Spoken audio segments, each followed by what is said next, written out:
Mobile বেশি দেখলে চোখে কি ক্ষতি হয়? মোবাইল বেশি দেখলে চোখের উপর সরাসরি চাপ পড়ে এবং ধীরে ধীরে নানা সমস্যা তৈরি হয়। দীর্ঘ সময় স্ক্রিনের দিকে তাকিয়ে থাকলে চোখ শুকিয়ে যায়, জ্বালাপোড়া ও লালচে ভাব দেখা দেয়। অনেক সময় চোখে ব্যথা হয় এবং দৃষ্টি ঝাপসা লাগে।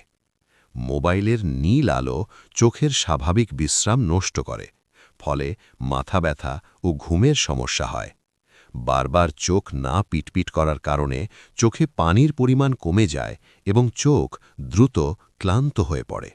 দীর্ঘদিন এমন অভ্যাস থাকলে চোখের পাওয়ার বাড়ার ঝুঁকিও থাকে। তাই মোবাইল ব্যবহার করার সময় মাঝে মাঝে বিরতি নেওয়া, দূরের দিকে তাকানো এবং পর্যাপ্ত আলোতে স্ক্রিন দেখা খুব জরুরি। চোখ সুস্থ রাখতে এই ছোট অভ্যাসগুলো মেনে চলা দরকার।